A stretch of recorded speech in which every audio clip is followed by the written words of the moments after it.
പിതാവിൻ്റെയും പുത്രൻ്റെയും പരിശുദ്ധാത്മാവിൻ്റെ നാമത്തിൽ ആമേൻ. എൻ്റെ പ്രിയപ്പെട്ടവർ, ഇന്ന് ഡിസംബർ മാസം 19 വ്യാഴാഴ്ച. നമ്മൾ ക്രിസ്മസിനോട് പതുക്കെ പൂമുഖത്തായിട്ടുണ്ടേ. ആ സന്തോഷത്തോടെ പ്രാർത്ഥന ചെല്ലാം. അമ്മേ, പരിശുദ്ധ അമ്മേ, അമ്മേ പരിശുദ്ധ ദൈവമാതാവേ, അന്ന് അങ്ങ് കൃപാസനത്തിൽ പ്രത്യക്ഷപ്പെട്ട് വരാൻ പോകുന്ന മഹാദുരന്തത്തിൽ നിന്ന് രക്ഷപ്പെടാനും എല്ലാവർക്കും വേണ്ടി പ്രാർത്ഥിക്കുവാനും ആവശ്യപ്പെട്ടിട്ട് 20 വർഷം തികയുന്ന ഈ വേളയിൽ കൃപാസനത്തിലൂടെ ഞങ്ങൾക്കും ഈ ദേശത്തിനും അങ്ങ് മധ്യസ്ഥം തേടി തന്ന എല്ലാ അനുഗ്രഹങ്ങൾക്കും കൃപകൾക്കും ഞങ്ങളിപ്പോൾ ഹൃദയം നിറഞ്ഞ നന്ദി പറയുന്നു. അമ്മേ പരിശുദ്ധ ജപമാല മാതാവേ, സകല കൃപാസനം പ്രാർത്ഥനകളോടും ചേർത്ത് ഞങ്ങളിപ്പോൾ പ്രാർത്ഥിക്കുന്ന ഈ കുടുംബത്തിന്റെ പ്രത്യേക നിയോഗം പരമക്കളെ,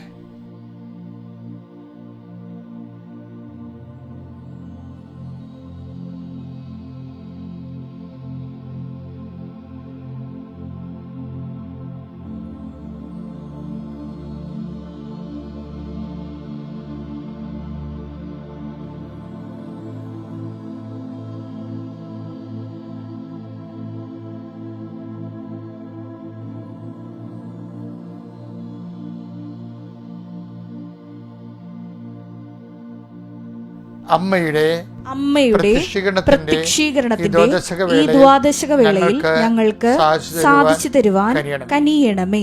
വിശ്വാസ പ്രമാണം. സർവശക്തനായ പിതാവും ആകാശത്തിന്റെയും ഭൂമിയുടെയും സൃഷ്ടാവുമായ ദൈവത്തിൽ ഞാൻ വിശ്വസിക്കുന്നു. അവിടുത്തെ ഏകപുത്രനും ഞങ്ങളുടെ കർത്താവുമായ ഈശോ മിശിഹായിലും ഞാൻ വിശ്വസിക്കുന്നു.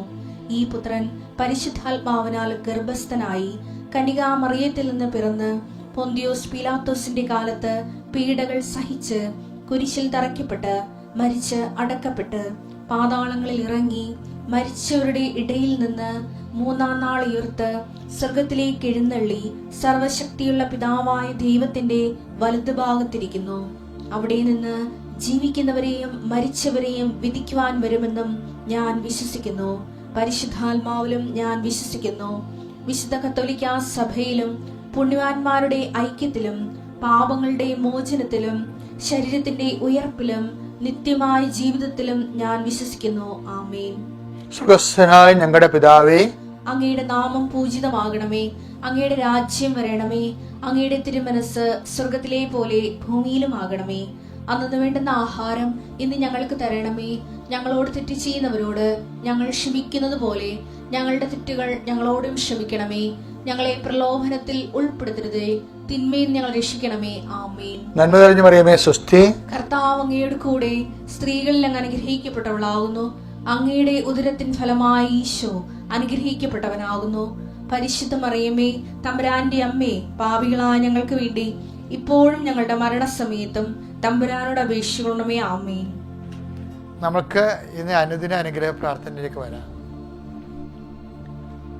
ഞാൻ അനുദിന അനുഗ്രഹ പ്രാർത്ഥന ചെല്ലണം. എന്തിനാണെന്നറിയാവോ? നിങ്ങളെല്ലാവരും സ്നേഹത്തോടെ മനസ്സിൽ കണ്ടുകൊണ്ടാണ് ചെല്ലണത്.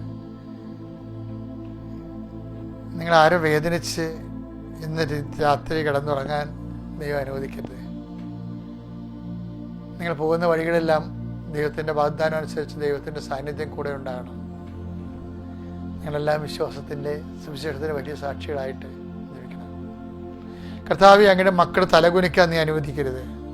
ആരുടെയും മുമ്പിൽ കണ്ണീരോടെ പ്രാർത്ഥിക്കുന്ന കർത്താവേ,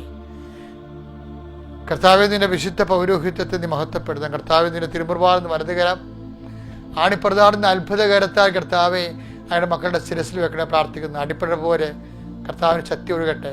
വൈതാക്കാലം പോലെ ദൈവിക ശക്തി രോഗാതുരമായ ശരീരങ്ങളിലേക്ക് ഒഴുകട്ടെ. ഉച്ചമുതൽ ഉള്ളംകാല് വരെ കർത്താവിൻ്റെ രക്തം പടരട്ടെ. Lord Jesus Christ, pour out His Spirit. The fire fingers suck with the precious blood. I command you in the name of Jesus Christ be healed. കർത്താവ്, മാരക രോഗങ്ങൾ, തീരാവ്യാധികൾ, ചിരങ്ങ് രോഗങ്ങൾ, കർത്താവ് ചൊറി രോഗങ്ങൾ, ത്വക്ക് രോഗങ്ങൾ, കർത്താവ് എല്ലാം കർത്താവ് അങ്ങയുടെ വിശുദ്ധമായ രക്തം കർത്താവ് ത്വക്ക് രോഗികളുടെ മേൽ ഒഴുക്കണമെന്ന് പ്രാർത്ഥിക്കുന്നു. അവർ കർത്താവ് വെള്ളപ്പാണ്ടിൻ്റെ രോഗമുള്ളവർ, ചുണ്ടിൽ പാണ്ടുള്ളവർ, കർത്താവ് ശിരസിൽ മുടി കൊഴിയുന്നവർ, കർത്താവേ ആന്തരികമായ രോഗങ്ങളുള്ള ആന്തരികമായ അവയവങ്ങൾ അഴുകുന്നവരുണ്ട് ഈശോയെ. ആന്തരികമായ രോഗങ്ങൾ, ക്യാൻസർ വന്നുള്ളവരുണ്ട് ഈശോയെ. കിഡ്നിയിൽ ക്യാൻസർ, കർത്താവെ ശ്വാസകോശങ്ങളിൽ കർത്താവെ മർദ്ദം കുറഞ്ഞപ്പോഴുള്ള കർത്താവ്, തൈറോയ്ഡ് ക്യാൻസർ, തൊണ്ടയിൽ മുഴയുള്ളവർ, ചെവി കേൾക്കാൻ പാടില്ലാത്ത കുഞ്ഞുങ്ങൾ കർത്താവ് എല്ലാവരും സംബന്ധിച്ച് പ്രാർത്ഥിക്കും. നടുവിന് വേദനയുള്ളവർ, നടുവിന് കർത്താവെ ബലക്ഷയമുള്ളവർ, നടുവ് വളഞ്ഞിരിക്കുന്നവർ, കൈകാലുകൾ വളഞ്ഞിരിക്കുന്നവർ, ഓട്ടിസം, കണ്ണിന് കാഴ്ച കുറവുള്ളവർ, മൂക്കിന് കർത്താവെ പല അഡിനോയിഡിൻ്റെ രോഗമുള്ളവർ എല്ലാവരെയും സ്പർശിക്കണമേ കർത്താവെ. നടക്കാൻ പാടില്ലാത്തവർ, തന്നെത്താൻ എഴുന്നേക്കാൻ പാടില്ലാത്തവർ, പരസായം കൂടെ ജീവിക്കാൻ പാടില്ലാത്തവർ എല്ലാവരെയും കർത്താവിനെ സ്പർശിക്കണ കർത്താവ്. ഈശോ നിൻ്റെ വിശുദ്ധ വലതുകരം കർത്താവെ സർവാരോഗ്യ സുഖപ്പെടുത്തിയ കർത്താവിൻ്റെ കരങ്ങൾ, പത്തോസിനെ കർത്താവ് കടലിൽ നിന്ന് പിടിച്ചു കയറ്റിയ കർത്താവിൻ്റെ കരങ്ങൾ നിൻ്റെ മേൽ ഉയരുകയും നീ കർത്താവിൻ്റെ കൈകളിൽ നിന്റെ ജീവിതം സമർപ്പിച്ചുകൊണ്ട് കർത്താവ് നിന്നെ ഉയർത്തിയെടുക്കാൻ വേണ്ടി നീ കർത്താവിൻ്റെ തിരുസന്നിധി സമർപ്പിക്കുകയും ചെയ്യട്ടെ. എൻ്റെ കർത്താവിൻ്റെ ഉന്നതമായ നാമത്തിൽ, സഭയുടെ അധികാരത്തിൽ, കുരിശിൻ്റെ അടയാളത്തിൽ, ദൈവത്തിൻ്റെ ശക്തിയാൽ ഞാൻ മക്കൾക്ക് വേണ്ടി പ്രാർത്ഥിക്കുന്നു. 38 വർഷം ഞാൻ അർപ്പിച്ച കൃപാന്റെ യോഗ്യതയാൽ ഞാൻ മക്കൾക്ക് വേണ്ടി പ്രാർത്ഥിക്കുന്നു. കൃപാസ്ഥാനത്താറെ ജീവനോടെ പ്രത്യക്ഷപ്പെട്ട മാതാവിൻ്റെ മാധ്യസ്ഥത്തിൽ ഞാൻ മക്കൾക്ക് വേണ്ടി പ്രാർത്ഥിക്കുന്നു. രോഗികൾ, പീഡിതർ, സാമ്പത്തിക ബാധ്യതയുള്ളവർ, വീടില്ലാത്തവർ, സ്ഥലമില്ലാത്തവർ, ആരോരുമില്ലാത്തവർ എല്ലാവരും ഉണ്ടായിരുന്നു. ആരും കർത്താവ് അനാഥര്, കർത്താവ് ജോലി ചെയ്യാൻ പറ്റാത്തവർ, പട്ടിണി കിടക്കുന്നവരോട് വരെ കണ്ടിച്ച് അങ്ങനെയുള്ള എല്ലാവരും കർത്താവ് നീ എന്നെ സമർപ്പിച്ച് പ്രാർത്ഥിക്കുന്ന ഈശോയെ. പല മക്കൾ പല രീതിയിൽ പല ജീവിതത്തിലായിപ്പോയവർ, അകപ്പെട്ടു പോയവർ, പാപത്ത് വീണു പോയവർ, എനിക്ക് എഴുന്നേക്കാൻ പറ്റാത്ത രീതിയിൽ ഭീഷണിക്ക് വിധേയമായി ജീവിതം തകർന്നു പോയവർ, ഇനി എന്ത് ചെയ്യുമെന്ന് അറിയാൻ പാടില്ലാത്ത കുറ്റബോധം ഭാരത്തോടെ താങ്ങി നടത്തുന്നവർ, കർത്താവ് പലതരം കേസുകളിലും കർത്താവ് ചതിക്കേസുകളിലൊക്കെ പെട്ട് കർത്താവ് മയക്കുമരുന്നിൻ്റെ ചതികൾ പ്രയോഗങ്ങളിൽ പെട്ടുപോയവരും മയക്കുമരുന്ന് അടിമയായിട്ടുള്ളവരും അതിൻ്റെ കേസിൽപ്പെട്ടവരെയും സംബന്ധിച്ച് പ്രാർത്ഥിക്കുന്ന വിസായിലും അന്യവിദേശ ജോലികളിലും വിദേശ ജയിലുകളിലും കിടക്കുന്നവരുണ്ട് ഈശോയെ.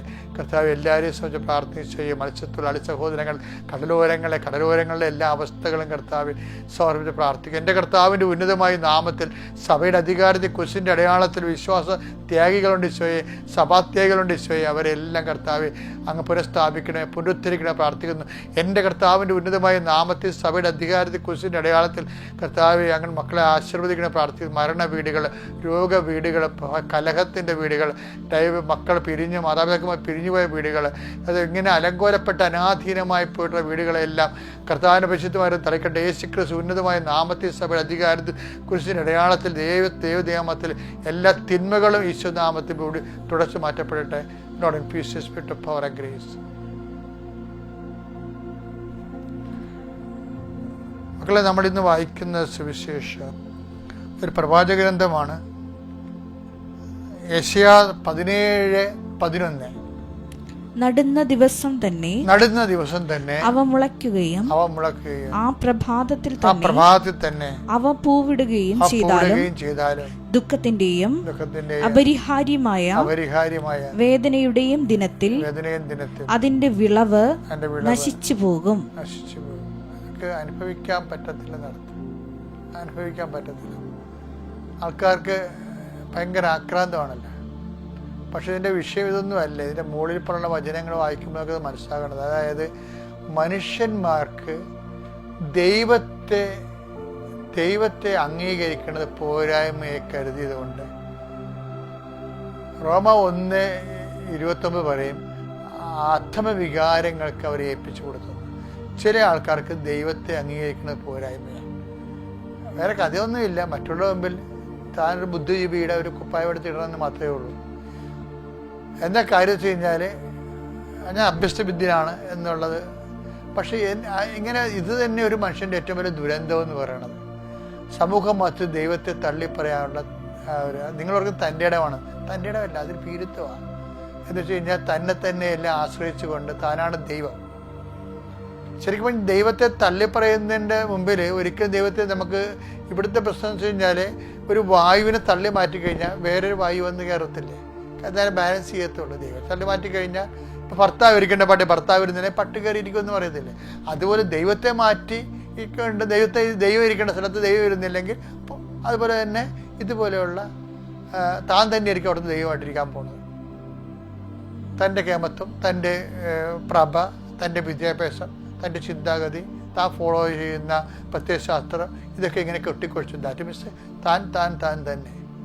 അപ്പോൾ അതായത് ദൈവത്തെ നമ്മൾ അംഗീകരിക്കണമെങ്കിൽ ആദ്യം വേണ്ടത് നമുക്ക് ഒരു എളിമ വേണം ശരിക്കും. അപ്പം അങ്ങനെയുള്ള ആൾക്കാർക്ക് എന്താ പറ്റേണ്ടത്? അങ്ങനെയുള്ള ആൾക്കാർ എന്ത് നേടിയെന്ന് പറഞ്ഞാലും അതിന് ചില സമയത്ത് അനുഭവിക്കാൻ പറ്റാതെ വരും. അതുകൊണ്ട് ദൈവത്തെ തള്ളിക്കളയണതും ദൈവത്തെ മാറ്റി നിർത്തിക്കൊണ്ട് ഒരു ജോലി ചെയ്തുകൊണ്ട് വിജയിപ്പിച്ച് കാണിക്കാൻ വേണ്ടി മറ്റുള്ളവരെ കൂടി വിശ്വാസം കളയണതും ഒരു പക്ഷേ ഇന്നലെ നാളെ നമ്മൾ മറുപടി പറയേണ്ടി വരും. കാര്യം എലോൺ മസ്ക് എന്ന് പറയുന്ന വ്യക്തികൾ പോലും ഈ ലോകത്തെ ഏറ്റവും ശാസ്ത്രവും സമ്പത്തും കുഴിഞ്ഞുമൊഴിയൊരു മനുഷ്യനാണ്. അവനെ വലിയ വലിയ മനുഷ്യരെല്ലാവരും തന്നെ വിശ്വാസികളാണ്. അവർ പൊട്ടന്മാരായതുകൊണ്ടല്ല, അവർക്ക് അഹങ്കാരമില്ലാതെ എളിമയെടുത്ത് ഏറ്റുപറയാനുള്ള മാനസികാവസ്ഥകളുകൊണ്ടാണ്. ക്രിസ്മസിന് നല്ല കാലമാണ് വരണത്. ക്രിസ്മസ് കർത്താവ് ജനിക്കേണ്ട ഒരു കാലമാണ് നമ്മുടെ ഹൃദയത്തിൽ രൂപീകരം. അതിനുവേണ്ടി നീ ഹൃദയത്തെ ഒരുക്കുക. എപ്പോഴെങ്കിലും ദൈവത്തെ തള്ളി പറഞ്ഞിട്ടുണ്ടെങ്കിൽ മറ്റുള്ളവരുടെ മുമ്പിൽ ക്യാമത്തടിക്കാൻ വേണ്ടി തൻ്റെ വംഗത്വം താൻ പറഞ്ഞുകൊണ്ട് ആളാകാൻ വേണ്ടി ശ്രമിച്ചിട്ടുണ്ടെങ്കിൽ ആൾ ദൈവമായിട്ട് നീ തന്നെ നീ മാറുന്നു എന്നുള്ള സൂചന. നീ അത് ആ ദുരന്തം നീ തിരിച്ചറിയണം. ദൈവത്തിലേക്ക് തിരിച്ചു വരണം. എപ്പോഴെങ്കിലും ദൈവത്തെ മഹത്വപ്പെടുത്താൻ ഒരു അവസരം കിട്ടിയാൽ കർത്താവ് അത് ഞാനല്ല, എൻ്റെ കഴിവല്ല, കർത്താവിൻ്റെ കൃപയാണെന്ന് ഏറ്റു പറഞ്ഞ എൻ്റെ മക്കളെ ദൈവം നിങ്ങളുടെ കൂടെ ഉണ്ടാകും. എന്താ കാര്യം? മറ്റുള്ളവരെ വിശ്വാസം നയിക്കണം. വിശ്വാസം വർദ്ധിക്കുന്നതനുസരിച്ച് നമുക്ക് വിശുദ്ധി കൂടും, മനുഷ്യരോട് കൃപയുണ്ടാകും, കാരുണ്യം ഉണ്ടാകും. അതില്ലെങ്കിലും ഉണ്ടാകുമെന്ന് പറഞ്ഞു കഴിഞ്ഞാൽ അതിന് ശാശ്വതമായ ഗ്യാരണ്ടി എന്താ? നമ്മൾ തന്നെയല്ലേ. അപ്പം നമ്മൾ തന്നെ ഗ്യാരണ്ടി എന്നാണ്. പക്ഷെ അതിനേക്കാൾ നല്ലത് ദൈവത്തെ ഗ്യാരണ്ടി ചെയ്യേണ്ടതാണ്. കാര്യം ഒരു കാരണവും ഇല്ലാതെ ഒരു കാര്യം ഒരിക്കലും ഉണ്ടാകത്തില്ല. അപ്പം ആ കാരണം പ്രകൃതിയല്ല, ബുദ്ധിയും ബോധവുമുള്ള ഒരു വ്യക്തിയാണ്. അതിനാണ് നമ്മളെല്ലാവരും ദൈവം എന്ന് പറയുന്നത്. അതുകൊണ്ട് എൻ്റെ മക്കളെ, ദൈവവിശ്വാസം തന്നെ ഒരു വലിയ കാര്യം. ഞാൻ മാതാവിനെ നേരിട്ട് കണ്ടൊരു മനുഷ്യനാണ്. കാരണം അതിനുവേണ്ടി മരിക്കാൻ വരും, ആ സാക്ഷ്യത്തിന് വേണ്ടി മരിക്കേണ്ടി വന്നപ്പോൾ ഞാൻ തയ്യാറാണ്. എന്താ കാര്യം? സത്യമായത് കൊണ്ടാണ്. അതുകൊണ്ട് ഞാൻ ഇങ്ങനെ പറയാൻ കാരണം, തെറ്റുകളെ കാണുമ്പോൾ, ദൈവത്തെ നിഷേധികളെ കാണുമ്പോൾ നമുക്ക് വിഷമം തോന്നും. എന്താണ് അവർക്ക് പറ്റിയത്? എങ്ങനെയാണ് അവർക്ക് നഷ്ടപ്പെട്ടത്? നിസ്സാര കാര്യത്തിൻ്റെ പേരിലാണ്. ഒരു മനുഷ്യൻ പറയുന്നത് ഞാൻ വയറുവേദന വന്ന് ഞാൻ പ്രാർത്ഥിച്ചു, അപ്പോൾ ദൈവം എൻ്റെ വയറുവേദന മാറ്റില്ല, ഉടനെ സ്വയം പ്രഖ്യാപിത നിരീശ്വരവാദിയായി. വല്ല കഥയുണ്ട്. വിഡ്ഢിത്തരം ഇങ്ങനെ കുറേ ആൾക്കാർ കെട്ടിയെടുന്ന് വിളിക്കും. അവരുടെ വയറ്റിപ്പഴുപ്പിന് വേണ്ടി മറ്റു മതക്കാരെയും കൂടി ചേർത്തുകൊണ്ട് തൻ്റെ ബിസിനസ്സൊക്കെ നന്നായിട്ട് പോകാൻ വേണ്ടിയുള്ള ചെറിയ സൂത്രപ്പണികളും ചെറിയ പരിപാടിയും ഗിമ്മിക്കുകളുമാണ്. ഇതൊക്കെ ബുദ്ധിയും ബോധമുള്ളവന് എല്ലാവർക്കും അറിയാൻ പറ്റും. അതുകൊണ്ട് അവരും പറയാൻ കേട്ടിട്ട് നീ ദൈവത്തള്ളി പറയരുത്. ദൈവത്തിൽ അടിയുറച്ച് വിശ്വസിക്കാനും സുവിശേഷം ജീവിക്കാനും ദൈവം നിന്നെ സഹായിക്കട്ടെ. പിതാവിൻ്റെയും പുത്രൻ്റെയും പരിശുദ്ധാത്മ നാമത്തിൽ ആമേൻ.